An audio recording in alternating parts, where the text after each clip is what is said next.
Boa noite Selma, boa noite Paulo.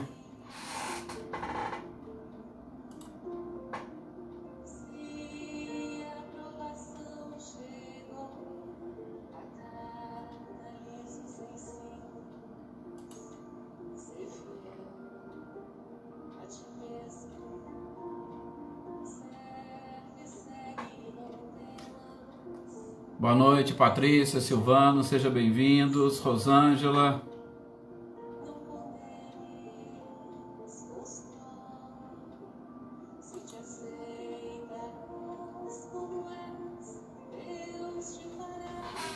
Ricardinho, seja bem-vindo, Ricardinho, Leda. Maí, boa noite, seja bem-vinda, Michele. O Gabriel também, seja bem-vindo. Olá, Matheus, boa noite, Gislaine.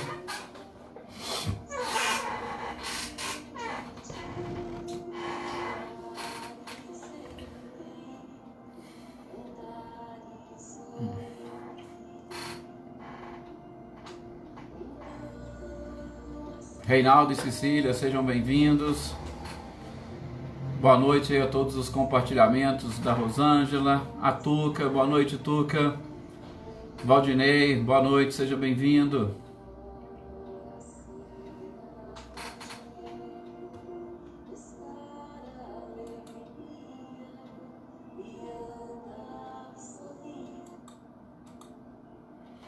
Vamos então fazer a nossa prece inicial para nós darmos sequência aos nossos estudos. Primeiramente, elevar o pensamento a Deus para agradecer pela oportunidade de estarmos aqui reunidos.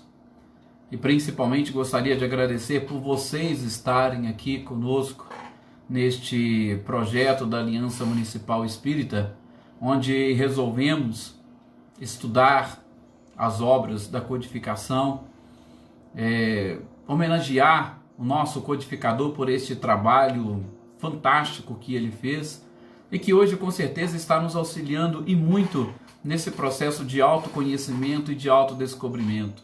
E a participação de vocês justamente permite e faz com que nós estejamos e consigamos cada vez mais, através desses incentivos, através dessa energia e dessa vibração, levar adiante este estudo. Espero, assim como vocês estão contribuindo e colaborando muito com a minha própria formação, com os meus estudos, eu espero também poder estar auxiliando e contribuindo com vocês de alguma forma, mas é claro, todo este trabalho não é nosso. O trabalho é da espiritualidade. Por isso, nós fazemos e trabalhamos juntos. Boa noite o pessoal que entrou aqui depois, a Eveline, o Claudionor, a Maria Inês, sejam bem-vindos. Então vamos fazer a nossa prece, elevando o nosso pensamento, procurando esvaziar a nossa mente, sobretudo esvaziando-a das informações relativas ao nosso corpo físico, à nossa estrutura física, porque estes são momentos em que dedicaremos ao Espírito. A busca do conhecimento e da informação, sobretudo do ponto de vista espiritual, para que consigamos nos fortalecer, nos tornarmos um pouco mais sábios, para aí sim auxiliarmos o próprio corpo físico nesta tarefa que ele também assumiu de nos conduzir neste mundo. Estamos também reunidos com os espíritos desencarnados, e também eles estarão nesse instante elevando o seu pensamento e agradecendo a Deus, a Jesus, a oportunidade. Também eles possuem um corpo espiritual que hoje fala mais alto. E também eles, assim como nós, estamos buscando, todos juntos, as informações necessárias para vencer e superar as nossas próprias fragilidades, as nossas dificuldades e encontrarmos a felicidade através da própria perfeição, cumprindo, é claro, os ensinamentos do Cristo Jesus, muito bem interpretados pelos Espíritos e facilitados pelo codificador Allan Kardec. Muita paz a todos nós que estamos participando destes estudos, aqueles que participarão no momento oportuno, que todos, na hora em que estiverem ouvindo, possam sentir a paz e as vibrações que nós estamos sentindo neste momento. Mais uma vez, a gratidão minha, particular, a todos vocês que estão diretamente agora ou que assistirão depois. Muito obrigado mais uma vez. Boa noite, Célia, Joana. Sejam todos muito bem-vindos. Andréia. Bom, nós estamos estudando no livro Céu e Inferno, o Código Penal da Vida Futura. Opa, deixa eu dar aqui o meu... Me desculpe, só dar o meu boa noite a Edi e ao Milton Muniz, que eram companheiros nossos de Poços de Caldas. Inclusive o Milton foi presidente do CRE e hoje estão residindo lá no Paraná, entraram aqui também. É um prazer imenso, viu, Edi, ter vocês conosco também. Bom, nós estamos hoje, ou no dia de hoje, nas terças, estudando o Céu e o Inferno, que é exatamente a quarta obra codificada por Allan Kardec, dentro dessas obras básicas das quais nós estamos estudando, porque a gente já viu, inclusive, a questão das instruções práticas, que a gente deixa de lado. Também nós tivemos a Revista Espírita em todo este processo, mas dos 5 livros, obras consideradas obras básicas da doutrina espírita, o Céu e o Inferno, a quarta, é o que nós estamos estudando justamente nas terças-feiras. E nós estamos vendo o Código Penal da Vida Futura. O que seria o Código Penal da Vida Futura?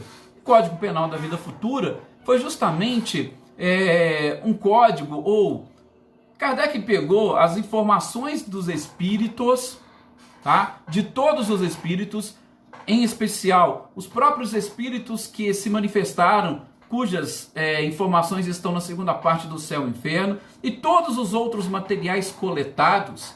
Kardec pegou e elaborou alguns princípios que poderiam ser aplicados, talvez quase na sua totalidade, a todos aqueles que passassem ou que retornassem à própria pátria espiritual, ou que estivessem experimentando. Porque a gente está falando de céu e inferno. Quando a gente fala de céu e inferno, nós hoje já podemos tranquilamente dizer que céu e inferno constitui apenas e tão somente estados de alma. Então, mesmo nós que estamos encarnados e também os desencarnados experimentam o céu e o inferno na sua vida. Se eles experimentam o céu e o inferno na sua vida, Kardec pegou justamente todas as informações que ele obteve com os espíritos e elaborou este Código Penal da Vida Futura justamente para facilitar ou para nos ajudar a trilhar um caminho onde nós poderíamos viver muito mais no céu do que propriamente no inferno. E, sobretudo, para nos auxiliar neste processo de consolação. Porque é importante, interessante, nós sabermos o que nós estamos fazendo, o porquê estamos passando por determinados obstáculos, o que vem a ser propriamente o sofrimento e como que tudo isso acontece na vida da criatura. Então esse Código Penal da Vida Futura é justamente um conjunto de princípios que ele elaborou em 33 itens que vai nos ajudar a entender nessa relação de céu e inferno, de dor, de sofrimento, de recompensa, de méritos. Por quê? Porque a gente vai ver no Livro dos Espíritos essa questão de sorte, muita gente confunde. Ah, sorte, fulano teve sorte. Não, a sorte não existe. Por quê? Porque tudo é fruto dos nossos próprios atos, dos nossos próprios pensamentos. A cada um segundo as suas obras, disse Jesus, em todos os aspectos. Sejam obras voltadas para, entre aspas, o mal, ou sejam obras voltadas para o bem. E a gente viu nesses primeiros 6 tópicos que Kardec colocou aqui no nosso encontro passado, que é exatamente dessa forma que funciona. Não tem uma única imperfeição. O espírito pode estar quase no topo da escala evolutiva, mas não tem uma única imperfeição que ele não será obrigado a corrigir. Corrigir a imperfeição, se for necessário reparar a falta, para que ele sim possa, livre de toda e qualquer imperfeição, gozar da felicidade. Assim também como todas as boas obras, as boas ações que nós praticamos, elas também geram recompensas. E essas recompensas vão recair sobre nós, estejamos encarnados ou desencarnados. Até ainda citamos a historinha daquele homem da teia de aranha que desceu porque ele estava lá e tal. Aí quando ele foi subir, opa, vou chutar todo mundo que está embaixo. Foi a única ação boa que ele conseguiu lembrar. Era só uma historinha para ilustrar, mas para nós identificarmos que essa justiça divina, assim como nós podemos associar a própria misericórdia e, por que não, a providência, trabalham sempre nesses aspectos, da forma como ensinou Jesus, a cada um segundo as suas próprias obras. Ou seja, com base nesse Código Penal da Vida Futura, nós vamos aprender que todas as boas ações, e a gente vai aproveitar para apenas e tão somente praticarmos boas ações, para nós termos também apenas e tão somente recompensas no futuro. Então, na sequência, a gente está justamente aqui a partir do item 7, Kardec vai dizer que o espírito, ele sofre pelo mal que fez. Lógico, ele sofre pelo mal, mas a gente não vai esquecer que nós também, não está nesse tópico, eu só estou ampliando, que nós também vamos arcar com as consequências do bem que nós deixamos de fazer. Com base, inclusive, naquilo que consta na questão 642 de O Livro dos Espíritos, que eu falei para vocês, quando nós estivermos estudando esta lição, nós vamos identificar numa das obras de Humberto de Campos os bastidores da elaboração dessa questão por Kardec. Ele elaborou com base justamente numa experiência que ele vivenciou. Então, Kardec vai elaborar aqui nesse item 7 o seguinte princípio: o espírito sofre pelo mal que fez. E enquanto ele estiver ligado, enquanto ele estiver voltado para as consequências deste mal, vai ficar mais fácil ele corrigir. Por quê? Porque se você tiver, ou se aquilo tiver na sua mente, se aquilo estiver te incomodando, aquilo vai fazer parte da sua vida. E o que você vai querer fazer? Vai querer resolver aquilo o mais rápido possível. Agora, se você fez, aí de repente você não lembra, não ouve nunca mais, aí como é que você vai conseguir corrigir? Eu lembro até um episódio, quem conta isso é o Rossandro, falando da família dele, da esposa dele, das características diferentes de cada uma delas. E ele falou que a família da esposa dele, ele até custou acostumar com isso, que a família da esposa dele, eles resolvem o problema na hora. Alguém falou alguma coisa atravessada, o outro não gostou, vai lá e já resolve o problema na hora. E ele achava aquilo muito estranho e tal. Por quê? Porque a família dele era diferente. Ah, a pessoa falou, não gostou, aí você vai guardar aquilo, você vai levar aquilo para casa, vai, como se diz, trabalhar aquilo dentro de si, ou vai ressentir aquilo e você não resolve o problema. E aí, exatamente numa discussão com a esposa, aí ele foi falando numa das suas palestras, e que estaria realmente certo. Por quê? Porque às vezes acontece de brigas entre casais, e de repente, lógico, quem tem a memória melhor, geralmente é a mulher. Aí vai naquela discussão entre o casal, a mulher vai lembrar de coisa que o companheiro fez há 10, 15, 20 anos atrás. Aí, como diz o Rossandro, homem, peraí, eu nem lembro que eu fiz isso. Se eu fiz isso, por que você não me falou na hora? Porque aí eu corrigiria. Agora você está me falando depois de tanto tempo. Então, veja o que Kardec traz aqui nesse princípio. A gente sofre, sim, pelo mal que nós fazemos. Mas enquanto ele está na nossa mente, fica mais fácil a gente identificar o problema e corrigir. Por isso que a gente vai, com certeza, nas nossas existências, sobretudo futuras, sermos conduzidos para vivenciar ou repetir determinadas situações ou determinados relacionamentos, para que isso não é castigo, mas justamente para que, lembrando dessas coisas, nós possamos alterar na nossa própria mente, nós possamos substituir no nosso inconsciente essa informação. Então, é o que diz este sétimo ponto utópico que Kardec traz nesse Código Penal da vida futura. No item seguinte, no oitavo, ele vai dizer o seguinte, que a justiça divina, todos nós sabemos, ela é infinita.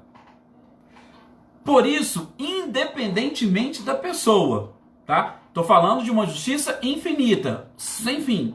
Então, independentemente da pessoa, por mais perversa que seja, qualquer mínima qualidade dela será levada em consideração. A mínima qualidade. Por quê? Porque nós estamos falando de uma justiça infinita. Do outro lado, a mesma coisa, tá? Por mais evoluído que seja o espírito, a menor imperfeição dele também vai precisar ser corrigida. Isso é fruto da justiça divina, que é infinita. E a gente, quando está falando em perfeição, gente, nós não estamos falando naquela perfeição relativa. Não. A gente está falando na perfeição absoluta. E o que seria essa perfeição absoluta? Nós não temos nenhum tipo de imperfeição que nos atrapalhe. É por isso, inclusive, que a gente tem que interpretar muito bem as lições do próprio Cristo ou aquilo que os evangelistas trouxeram dele. Por quê? Porque sendo Jesus um espírito puro, não tendo nenhuma imperfeição, alguns comportamentos nós não poderíamos dizer que ele fez o que ele praticou. Por isso, Kardec coloca aquele capítulo 23 do Evangelho segundo o Espiritismo, moral estranha. Tem algumas coisas que a gente precisa aprofundar um pouco mais para entender. Por quê? Porque isso é justamente típico de espíritos avançados, de espíritos evoluídos, de espíritos puros. E se nós lembrarmos bem a questão dos espíritos puros, salvo engano, na introdução do livro Renúncia, nós vamos ver Alcione, que estava justamente numa constelação de Sírios, e ela ainda não tinha conquistado essa perfeição absoluta, tá? Ela estava, lógico, em processo evolutivo, não tinha conquistado. E quando ela foi falar para o orientador dela lá que ela queria reencarnar, ele chama a atenção dela, e Emmanuel coloca isso no seu livro, e eu achei bem interessante. Por quê? Porque ele diz, olha, você tem certeza que você quer ir? Por quê? Você não precisa. Mas muitos que saem daqui e vão para lá, às vezes falham.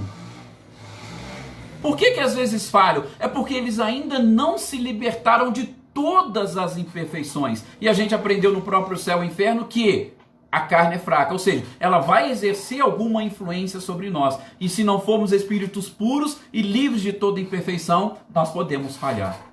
A Eveline está perguntando, quantas encarnações para a perfeição? Não existe um número. A gente vai ver isso, Eveline, no livro dos Espíritos. Na sequência lá da encarnação e da reencarnação, Kardec pergunta para a espiritualidade e eles vão responder. Não há um número limite para encarnações dos espíritos. O que acontece é que nós caminhamos para nos livrarmos das nossas imperfeições. Então, se você conseguir se livrar das suas imperfeições no menor número possível de encarnações, você vai ter menos necessidade de voltar num corpo de carne. Então, a função ou o objetivo é exatamente o quê? Eliminar. Aprender tudo aquilo que você precisa aprender.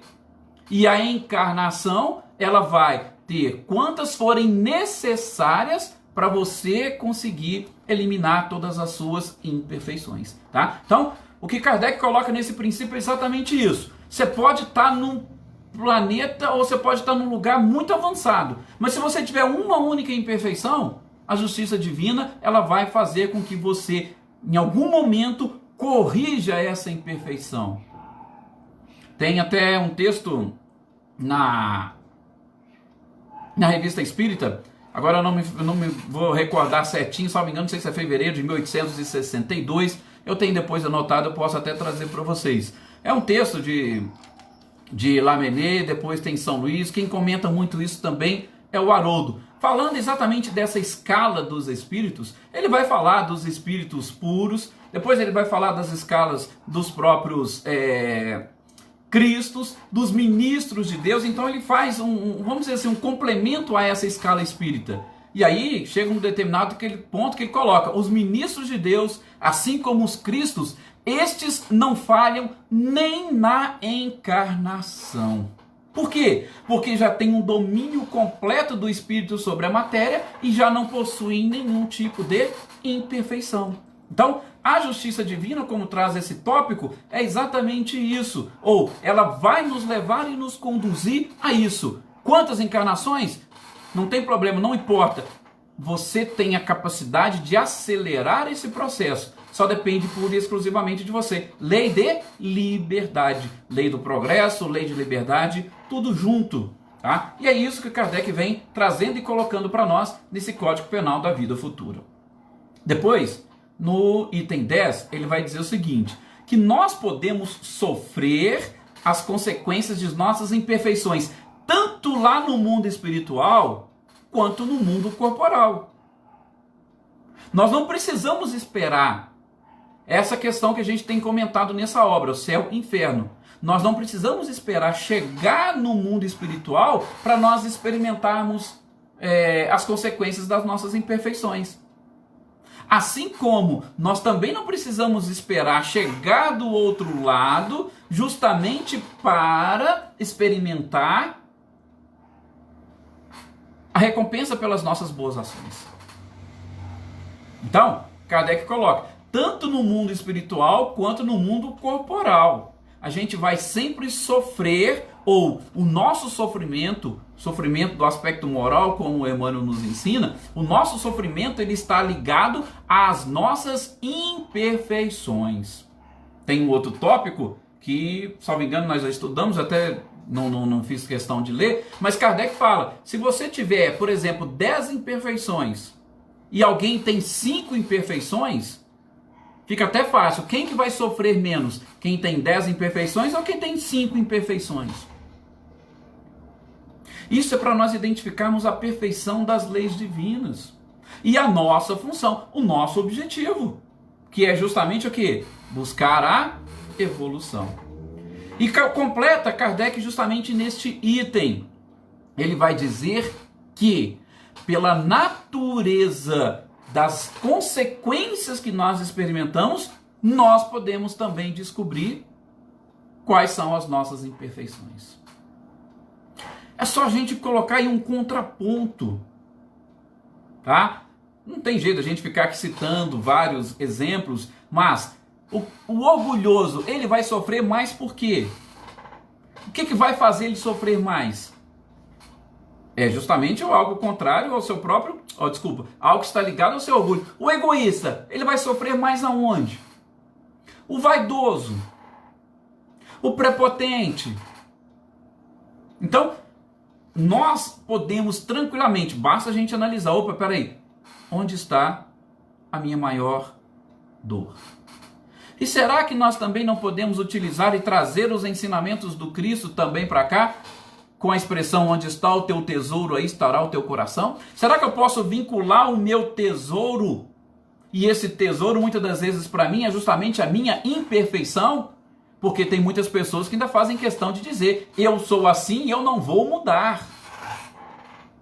Mas se aquilo faz parte da sua imperfeição, é aquilo que ele precisa corrigir. Então, é o que Kardec coloca nesse item. Nós podemos conhecer a natureza das nossas faltas pelas consequências que nós estamos experimentando agora. Depois, no item 11, Kardec vai dizer que a expiação ela vai variar de acordo com a falta, tá? Mas, em cada caso, a justiça divina não deixa de considerar as circunstâncias atenuantes e agravantes. Vou até abrir um parênteses aqui para falar para vocês que é desta forma também que funciona na própria justiça humana. Veja o quanto que nós já também estamos avançando. Do ponto de vista humano, Se um juiz vai fixar uma pena para uma pessoa, o juiz vai ter que, na hora de fixar a pena, aquilo que alguns que conhecem um pouco vão saber que era chamado do critério trifásico. Quando o juiz vai fixar a pena, ele vai ter que analisar lá as circunstâncias agravantes, as circunstâncias atenuantes, tudo para poder fixar uma pena mais justa para o infrator. E a justiça divina, ela também vai considerar isso, todas as circunstâncias atenuantes quanto às circunstâncias agravantes. Com isso, a gente conclui que não há uma regra matemática na justiça divina. Tudo é levado em consideração. Ah, o fulano praticou suicídio. Se ele praticou suicídio, ele vai ficar tanto tempo ligado ao corpo, depois ele vai ficar tanto tempo sofrendo no plano espiritual, no umbral, depois ele vai reencarnar e vai ficar tanto tempo. Não é assim que funciona. Por quê? Tem circunstâncias atenuantes e tem circunstâncias agravantes. Por exemplo, o que levou aquela pessoa a praticar o suicídio? Kardec vai citar esse exemplo mais à frente. Mas o que levou aquela pessoa a praticar o suicídio? Será que houve alguma provocação física? Houve alguma provocação espiritual? Teve uma obsessão envolvida? Teve um ato de algum parente, algum familiar que provocou aquilo? Então, tudo isso é levado em consideração, tá? E isso são contados como circunstâncias atenuantes e agravantes.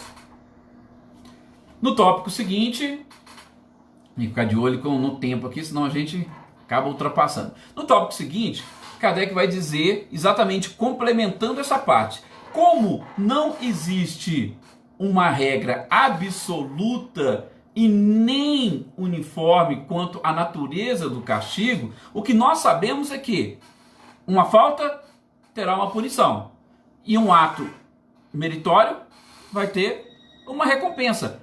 Só isso que nós devemos nos preocupar, é o que ele fala. Não se preocupe, não há regra absoluta. Porque se houvesse uma regra absoluta, Deus seria inflexível. E a gente sabe das diferenças. Aí ele teria que criar todo mundo como robô, todo mundo igual. E nós não somos robôs. Nós temos a nossa individualidade, nós temos cada um as suas próprias características. A própria ciência já falou isso. Até o cérebro nosso, ele é diferente. Não tem como nós designarmos ou determinarmos que um é igual ao outro. Sim, determinada parte da estrutura física, ótimo. Mas não estamos falando da questão moral. A questão moral tem muitas linhas tênues entre uma coisa e outra. Pode ser, por exemplo, entre nós, que nós não sejamos aquele tipo de pessoa orgulhosa, mas a gente pode ter um pouquinho menos de orgulho, ou um pouquinho mais de orgulho, ou um pouquinho mais do que... Ou seja, existem diversas escalas dentro dessas características, dentro dessas qualidades ou dessas próprias imperfeições. Tá? Então, não vai existir uma regra absoluta. E com certeza absoluta, Deus vai proporcionar a cada um aquilo que lhe é necessário. Claro que contando com a evolução e a vontade e o desejo de cada um. Por quê? Porque nós não podemos esquecer de uma expressão que, segundo Humberto de Campos, no livro Boa Nova, o próprio Cristo tinha dito, mas que nós encontramos hoje numa das cartas de Pedro, apóstolo, que o amor cobre uma multidão de pecados. Ou seja, eu não posso querer exigir da outra pessoa, porque o olho por olho, dente por dente, ele pode, com certeza, ainda existir. Mas será que ele vai existir para todas as pessoas? Será que eu não posso dar a oportunidade de alguém eliminar a sua imperfeição de uma outra forma? O que Kardec deixa claro aqui nesses tópicos é exatamente isso. A pessoa que ainda tem imperfeição, ela precisa corrigir. Mas ela vai corrigir através de castigo? Não, Deus não é dessa forma. Tá? Lógico que, como a gente acabou de citar, muitas das vezes o castigo vai fazer com que a gente se lembre que tem essa imperfeição. Então não é bem o castigo que vai fazer a gente corrigir, mas ele vai simplesmente alertar: opa, você tem um probleminha, você tem um defeito, como a questão médica. Se vocês, muitos de nós talvez podemos ter algum problema médico, mas como é que nós vamos descobrir, ou quando nós vamos descobrir? Bom, tem aqueles que são mais preventivos, eles correm lá no médico, faz o exame preventivo e tenta descobrir antes de sentir a dor. Opa, então esse foi pelo amor, não precisa dele sentir a dor para corrigir. Questão física, tá? Da mesma forma, o contrário. Aí eu senti uma dor. Você sentiu dor? Opa, então alguma coisa está errada. Vamos lá fazer exame para saber onde que está doendo? O objetivo é esse, o objetivo da dor. Por isso que a dor é uma bênção que Deus envia aos seus eleitos, como diz Joana de Anjos no Evangelho segundo o Espiritismo, assinando um espírito amigo. Se a dor é uma bênção, a gente tem que descobrir por quê. E o porquê está aí, porque é através dela que nós vamos descobrir a nossa imperfeição, que Kardec diz. Se nós estivermos totalmente desvinculados ou desligados, nós não vamos saber, nós não vamos correr atrás. Nós vamos achar que está tudo certo, que está tudo bem. Se está tudo certo e tudo bem, eu vou fazer o quê? Vamos tocar o barco. Então a dor, ela aparece justamente para nos mostrar tudo isso. Ok? Então, mais uma vez, seguindo as informações de Kardec, nada é absoluto na justiça divina. Nós temos que entender isso, nós temos que aprender isso. E se há essa possibilidade de buscar pelo amor, busquemos. Como lembra o Paulo aqui. Exatamente, nós temos a nossa consciência para quê? O objetivo nosso aqui é o quê? Despertar a nossa consciência. A doutrina espírita não foi também conhecida como um processo libertador de consciências? Porque quando você liberta a sua consciência, o que você faz? Você identifica o caminho que você precisa trilhar. Você vai identificar as suas próprias imperfeições. E você não precisa da dor te mostrar onde é que você precisa corrigir. Ok? Beleza. O item seguinte, o 13, Kardec vai falar praticamente a mesma coisa que nós estamos conversando. Veja, os princípios são parecidos. Ele vai dizer o seguinte, que a duração do castigo vai depender da melhoria do espírito. Então essas foram conclusões que Kardec foi tirando de tudo aquilo. Tá? De todas aquelas observações em cima de comunicações que os espíritos trouxeram. Então, a finalidade principal da expiação é o nosso aprendizado. Por isso que eu, particularmente, em todas as oportunidades que eu tenho para dizer, eu não gosto de falar nessa palavra, resgate. Ah, nós estamos aqui para resgatar. Eu não gosto de falar. Eu prefiro falar seguindo algumas traduções do próprio Livro dos Espíritos, sobretudo na questão 67, que ele diz que qual é o objetivo da reencarnação? O objetivo da reencarnação, eles vão dizer, é buscar o aperfeiçoamento do espírito. Porque como Kardec coloca nessa questão, a expiação ela vai ter a duração necessária para o meu aprendizado. Então se eu estou aqui para aperfeiçoar. Eu não estou aqui para resgatar. Eu não gosto dessa palavra resgatar, porque resgatar pode dar uma característica, ou trazer para as pessoas uma característica de que, olha, quem não evolui pelo amor, evolui pela dor. Ponto. Evolui pela dor em que sentido? Ah, você sofreu, você já evoluiu. Ah, você sofreu, você já eliminou a imperfeição. Vocês acham que é assim? Basta sofrer para eliminar a imperfeição? Quando nós pegamos o Evangelho segundo o Espiritismo, a gente identifica ali no Evangelho segundo o Espiritismo, por exemplo, as provas da riqueza e da pobreza. O que a gente vai ver ali? Nós vamos identificar muitas pessoas que hoje estão passando pela prova da pobreza, muitas das vezes para esquecer ou eliminar uma imperfeição chamada orgulho e trabalhar em busca ou na conquista da humildade, que são mais orgulhosos do que as pessoas que possuem muito dinheiro. Ah, então a pobreza resolveu o problema dela? Ah, não, nessa agora ela vem pobre. Sofreu até. mas não melhorou um pingo do orgulho que ela tinha. Se não melhorou nada do orgulho que ela tinha, ah não, agora na próxima eu vou vir rico. Por quê? Porque eu já vim pobre, então na próxima... Então não é dessa forma como Kardec está justamente dizendo e trazendo para nós, em cima de novo das experiências dos próprios espíritos. A mesma coisa o rico. Basta pegar no Evangelho, está lá, qual que é a prova da riqueza e a prova da pobreza, o que elas querem ensinar para nós. Aí a gente pega aquilo que elas querem ensinar e nós vamos aplicar no nosso dia a dia. Esse é o objetivo do Evangelho segundo o Espiritismo, dos ensinamentos morais do Cristo, nos ensinar a trabalhar as nossas próprias imperfeições. E aí Kardec vai complementar. Ora, se nós estamos dizendo, castigo tivesse prazo pré-determinado, o que poderia acontecer? Poderia acontecer isso que nós falamos. A pessoa vem pobre para conquistar, entre aspas, isso é só um exemplo, conquistar a humildade, mas ela não ganha nada de humildade nessa existência. Aquele castigo resolveu? Não. Ah, mas ele é pré-determinado, você vai cumprir tanto tempo da sua pena. Ao passo que, às vezes a pessoa vem, justamente passando pela prova da pobreza, e ela consegue conquistar esta humildade.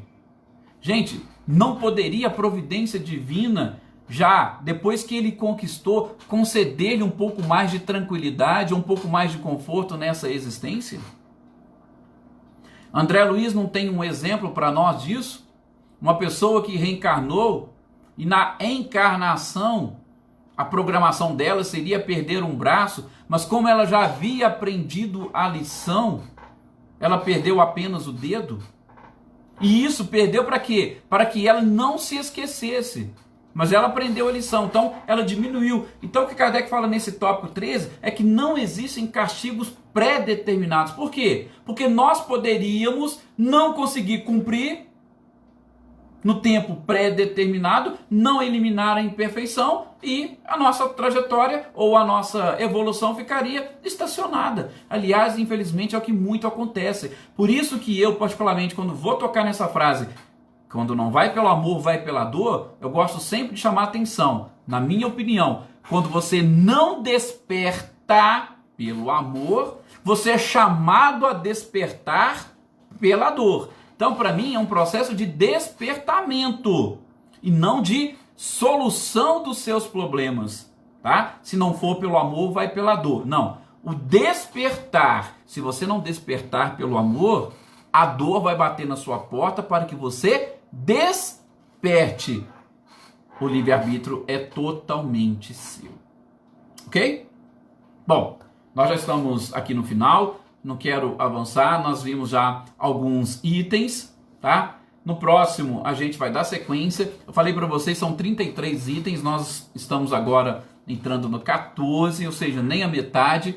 Mas espero que vocês estejam conseguindo assimilar bem esse Código Penal da Vida Futura. E principalmente, existe muita similaridade entre esses dispositivos. Não se preocupe, mas por quê? Kardec era muito minucioso, ele não queria deixar nada passar batido, nada passar em branco. Então por isso que às vezes, para alguns, pode parecer repetitivo, mas se nós aprofundarmos, nós vamos identificar, sim, as peculiaridades de cada um desses tópicos que Kardec colocou aqui neste Código Penal da Vida Futura.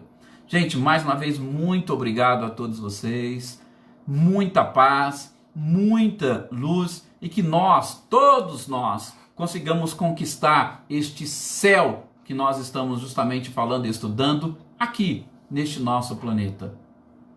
Vamos buscar, vamos encontrar, todos nós seremos capazes e não deixem de analisar os objetivos da sua própria encarnação. Não deixem de analisar os objetivos da sua existência, para que a gente possa retornar à pátria espiritual, pelo menos com a nossa consciência tranquila, no sentido de que, opa, eu fui lá, eu fiz o que eu tinha que fazer. Ah, talvez eu não consegui. Ah, mas eu não consegui por quê? Vamos avaliar quais foram os motivos que a gente não conseguiu. avaliou, a gente prepara para a próxima, mas não deixemos tudo para depois. Façamos agora, iniciemos agora. Chico já disse para nós, embora ninguém possa voltar atrás e fazer um novo começo, ou seja, nós não precisamos querer voltar atrás. Ah, mas eu já passei tantos anos da minha vida, não importa. Qualquer um pode começar agora e programar um novo fim. Ok? Então, muita paz a todos, muito obrigado mais uma vez e que todos vocês consigam sentir e captar as energias e as vibrações do Cristo.